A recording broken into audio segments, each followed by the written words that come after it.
Hi guys, welcome to my review of The Walking Dead, Season 10, Episode 22. He's Negan, and wow. I wasn't expecting it to be this good, I'm just speechless. I was literally shaking after this episode, because when I see something that's, beyond really good, beyond perfect, man, I just can't help myself, I just end up shaking. And yeah, damn. Such a flawless episode. Man, I was deciding if I was going to put this in my number one for Walking Dead episodes, meaning it would have been my favourite TV show episode of all time, really, but it's in my top 3 Walking Dead episodes, so yeah, it's definitely there, maybe number 2 or 3. Man, I wasn't expecting this episode to be that good, especially after the last 2-3 episodes, because of, COVID-19, things have been a bit, not as good, because they can't really have too many characters on screen with each other, so sometimes it felt like we was getting 2 to 3 filler episodes. I mean, the one with Gabriel and Alan was still good, Princess. Enjoyed the other one more. Just, was a bit let down with what they did with that Terminator actor, yeah. And then the last one, true, filler. I'm sorry, that's just true filler. Carol chasing the mouse, but yeah. Getting to the point, this episode, it delivered, what I thought we wasn't really going to get, but we actually did. He actually lived up to He is Negan from the comic book. I love that storyline in the comic. Yeah, we finally get to meet Lucille, and we get to see her in this episode, and man, yeah. I can see why, Negan became what he became when he lost Lucille, yeah.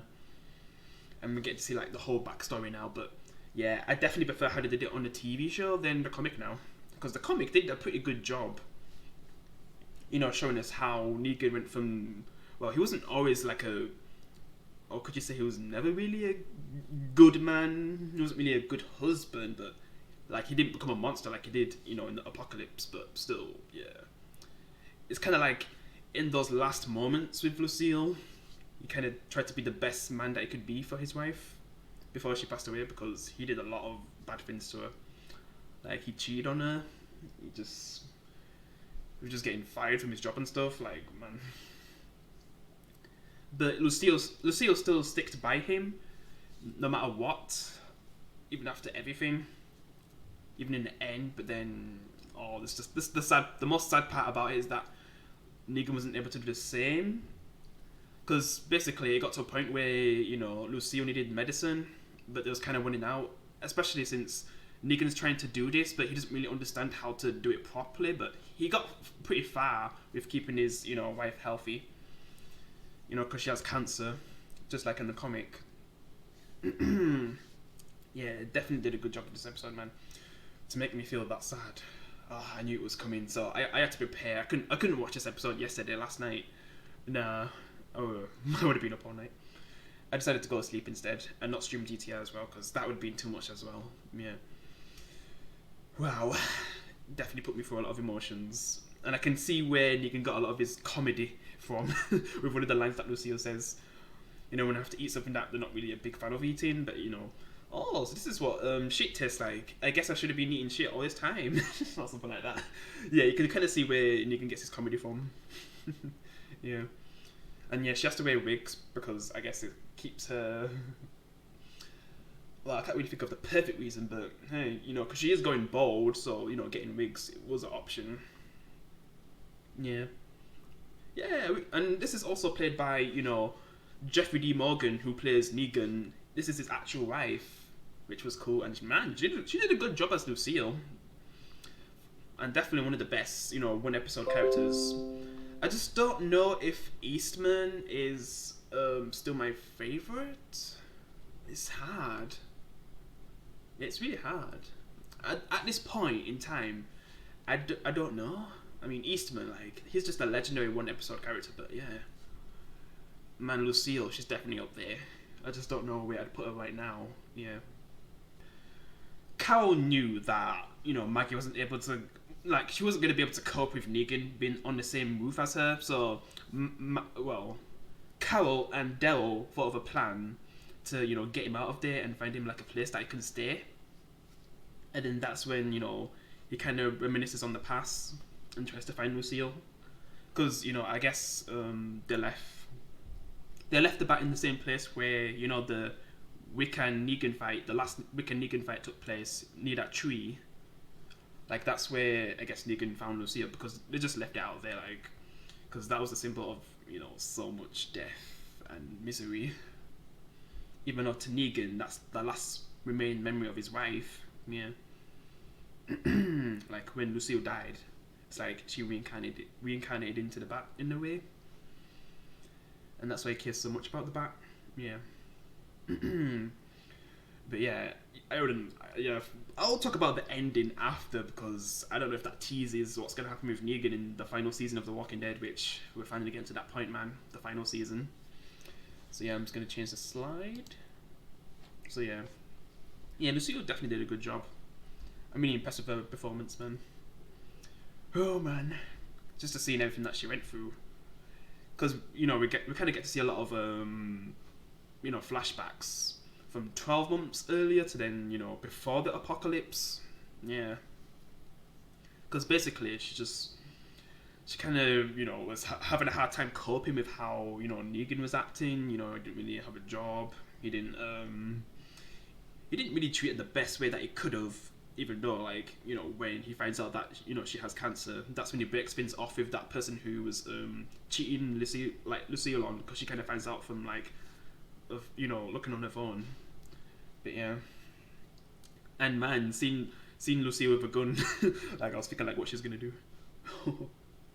Yeah. Yeah, the times when they're actually, getting on with each other, which is in the apocalypse time. Yeah, it's definitely beautiful moments. Yeah. Oh boy, man! It was hard to watch this episode though.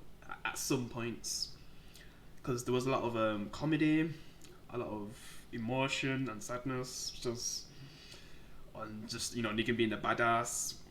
But yeah, there is these biker guys who basically are holding the medicine that Negan has, and he needs to find like the place where he got them from, and then that's when we actually meet the RV, the famous RV in the Lucille scene that Negan comes out of. So basically, there's this guy called Franklin, and we also get to see another original savior. The one with the tattoo and the blonde hair, like that girl, yeah, who died by Beta in season 10. Yeah, we get to see her again, which is cool. How many times she's got to come back, even though she's been dead for a while now. Yeah, it was cool to see her again. Because basically, like, Negan kind of tells the whole situation with what's going on with his wife. So then they give him the medicine because he kind of tells the whole story, which we're seeing with Lucille and Negan. Yeah, with what she's going through. Because he's basically been out here for like 6 weeks, even though Lucille didn't really want him to go out because she wanted to spend her final moments with Negan. And man, just being gone for that long, like even a week to me is too long. But maybe he was just only thinking about saving her instead of possibly cherishing those final moments with her, because maybe he thought like there was still a hope that like he could still save her. But yeah, when he gets back, when he comes back and sees her as a walker, yeah, I'm kind of tearing up just looking at this picture. It was such a sad scene, man. Just the performance by Jeffrey D. Morgan when he sees his wife like that. It was hard to watch. Yeah.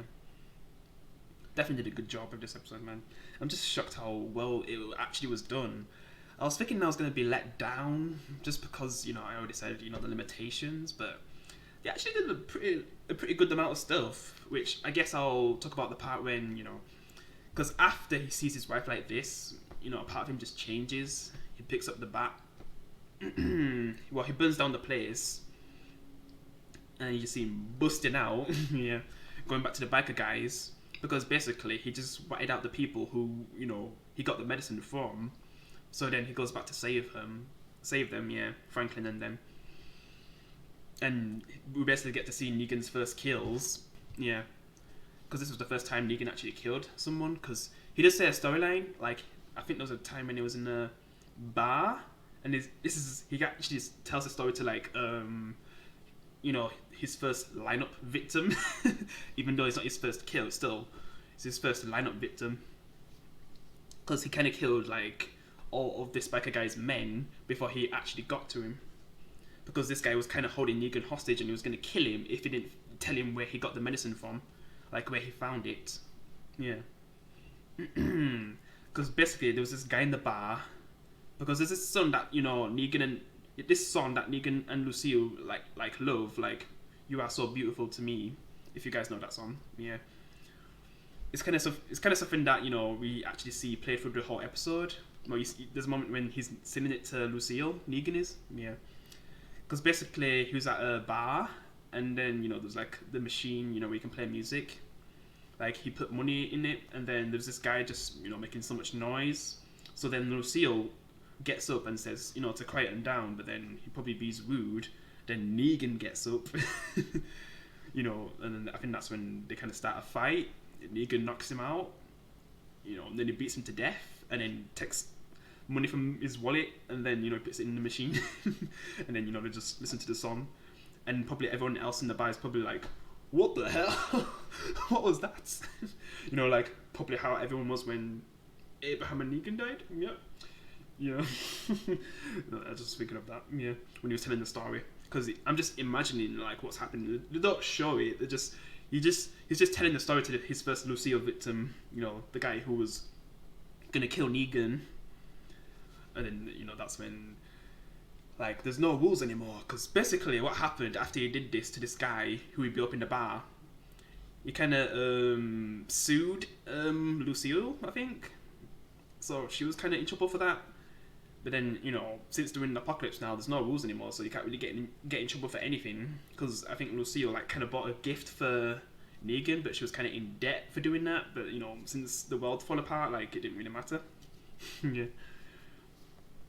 So this is Negan basically saying that he can make anything happen now, and then that's when he kills him. Yeah, his first Lucille victim, awesome. It was cool, like who they had for their first Lucille victim in the comics, but yeah, I really liked how they did this one in the TV show. Yeah, I was thinking like this is one of the parts they're gonna let me down on. I mean, we didn't really get to see Negan, as a high school teacher like we did in the comic. I mean, the only thing we got was like Negan playing. But basically Negan playing Gears of War 2 with a kid online. Reminds me of the old days. Yeah. That was a funny scene. Just seeing Negan playing Gears of War 2. It's just funny that they even fit that in there. It's just, yeah, that's funny. And that was before, I think, the Apocalypse as well. Because it wasn't in 2010. But yeah, just seeing Negan play the Xbox 360, my favourite console. That was funny. And then you just hear a kid, like, who he's playing with. At the beginning of the episode, when he's all alone, he's just thinking about his past, personality. The one that actually got him this far and built the saviors and everything. And that's kind of put him in a situation where everyone hates him. Apart from Judith, because I think Judith does have a soft spot for him. Yeah. And I mean, Daryl and Kara are only helping him because, he helps defeat the most dangerous villains. I mean, to me, I'd call them the most dangerous villains because, to me, they've racked up the most kills. When it comes to the main characters, yeah, the Whisperers, yeah, and Negan was able to infiltrate and defeat them, so yeah, that's why. I mean, but they probably don't like Negan, but they do appreciate him for helping defeat the Whisperers, so yeah.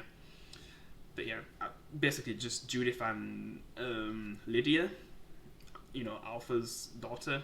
They're probably the only ones who actually like him, yeah. But then, when he's talking to his old personality, he just wants to deny that. But then he still hold on to Lucille until the very end, where he's willing to let it go after it gets destroyed when he kills a walker, which I still wish I got the scene, like in the comic, when, Negan's fighting Beta, which, that was definitely done better in the comics, the Negan and Beta fight. Because in the TV show, it was too short, I'm sorry. And Negan had Lucille as well, and then when Negan tries to Lucille Beta, it just breaks, and it's just like, no. I love that scene. Yeah. But instead, we just see Lucille get broken by a walker that he kills, because it's been buried all this time, so it's gonna be so rusty and easy to break. But in a way, you could say they're doing it in a more sad way with how it breaks, because to tell you the truth, I wasn't sad. It was a bit funny with how he just screamed no. Yeah, it was a shock that Lucille broke in the comic, but it's not like I was sad, or tiny bit, but still, yeah. Because Negan does rebuild it, and then I think that's the scene that they didn't have in a TV show. here's Negan in the comic, you know, when Negan is making Lucille again after it broke from Beta, because that hit didn't even kill Beta as well. Lol. But yeah, later on when he's rebuilding it, you know, that's when Maggie comes, and you know she sees that, you know, he might be going back to his old ways, but in the end he does, you know, permanently destroy it. So then, you know, Maggie just lets him off. Yeah. I guess you could say that he truly made up his mind to get rid of Lucille in that moment. Instead of rebuilding it like he could have, he just burns it in the fire and just regrets that he wasn't really there for Lucille in her final moments. Yeah. I was happy to meet Lucille. Like, yeah, definitely one of my favourite one episode characters in The Walking Dead. She definitely didn't disappoint. Ooh, definitely really sad death. So right now, this is like predictions for what Maggie could do. I mean, it could go either way, but to tell you the truth, I don't know if Negan's gonna survive season 11. I don't know if he's gonna get a happy ending like he did in the comics. Yeah, I just can't see it. I don't know why. I just can't see him surviving. I mean, I'm fine if he doesn't survive because he did kill Glenn, even though Negan became my favourite character after Glenn died. But yeah, I just can't see it. And then see Maggie's face when she sees Negan come back, and that he's, you know, willingly wanting to stay. And Carol did warn him, like, I tried to help you by, you know, taking you to that place, but then instead you decided to come back, so I'm not going to be guilty if Maggie kills you. Yeah. And then I guess Negan's fine with that, so I just wonder why he decided to come back. Is he going to try mend things his own way? I mean, good luck, because if Maggie is definitely going to kill you this time, yeah, good luck with that. Also, I realised that, you know, when Maggie's into Herschel, it's, you know, you are my sunshine, you know, the one that, Laurie used to sing to Carl, yeah. So I don't know if she got that from her, if Maggie got that from Laurie. I mean, a lot of mums do sing that to their kids anyway, but yeah. To me, I think it's a reference to Laurie singing that to Carl, yeah. So it was good to see Herschel again before they, you know, ended the season. Because to me, we didn't get enough, you know, of these characters. I wanted to see them more. I wanted to see little Herschel more. Oh well. I guess in the next season, I want to see like little Herschel and Judith talking with each other. Yeah. And only if Carl was still here. But yeah, right now, she's definitely gonna try kill Negan. There's no way she's gonna let that slide. Hell, I think if Herschel knew that Negan killed his dad, I feel like he'd try to do something. Right now, I just don't know if it's going to end well for Negan with how he's decided to come back. Yeah. I just can't see it right now. I mean, I'm hoping he survives, but I'm feeling like 60% Negan's going to die. Even if it's not by Maggie or anyone else, I still think he'll do like a sacrifice death, maybe saving Herschel. I don't know. I just don't see Negan surviving this time. I just don't know why. It's just the way how I think they've designed the story and how it should unfold. But yeah, 40% that he will survive and 60% that he won't right now for me. Yeah. Alright, so that's the end of The Walking Dead Season 10. It's been a great season. I mean, would I say Season 9's better? Definitely, because that season felt like the old seasons. And Angela Khan's still done a good job with the whispers and everything. It's just the ending. They couldn't really make the ending better for the Whisperers. At the end of the day, they still made me like what they did in the comic more, even though for Beta, I didn't like how that ended. I'm sorry. Beta had a crap ending. And I guess you could say he went out better in the TV show than the comic, because in the comic it was a joke, man. Yeah. Because he kind of came back sometime after the Whisperer storyline to take out, you know, the rest of the group. But, you know, Jesus is, like, still around at this point, so he kind of easily takes him out, along with Aaron, yeah. And it was less epic than Negan and Daryl taking out Beta, which was done in a better way. The only problem is that the fight was too short. That's my problem. That's the only thing I wish they changed. That the fight was a bit longer, like 2 minutes, even though there's all these whispers and walkers around. So I don't know if that would make sense, but still, I wanted a longer fight. Yeah. Still a good idea for beta, but yeah. But yeah, so season 11, the final season. So we're going to get to meet the Commonwealth. Yeah, I can't to see them in the TV show, you know, fully. I do think they're going to bring back that woman from season 8 with the twins. I think she's going to be the leader of the Commonwealth at this point, even though I'm probably wrong, but that's what I think. With Daryl, I mean, they could do anything with Daryl, because mainly they're going to be setting up the spin-off show with, you know, Carol and Daryl, because that's what's going to be coming next for Daryl after The Walking Dead. Maggie, I think she's going to try kill Negan. Yeah, I do think she's going to try, obviously. But maybe she'll change her mind if, like, something happens where, you know, he saves Herschel or something like that. And I don't know what the Commonwealth would think of Negan as well. If they heard what he's done, they wouldn't trust him. No way. Yeah. So yeah, I'm really intrigued to see how to do the Commonwealth in the TV show. Because in the comic, it was like Game of Thrones to a degree. Like, things were definitely turning, like, in the tables and stuff. Like, unexpected things happening. Like, if you've seen the Game of Thrones, then you know what I mean. Like, that's how the comic was with the Commonwealth. Because they're not just, like, a simple bad guy group. Like, they're very, like... definitely has a bigger meaning than just being a villain group. Yeah. They definitely mean a lot more in the end. For the final group we're going to see. Big group. But yeah, guess I'm going to end it here. Man, it's going to be a sad time when The Walking Dead ends. But I'm happy I've got to watch it for 22 years. 22 years. 12 years. I don't know why I said 22, sorry.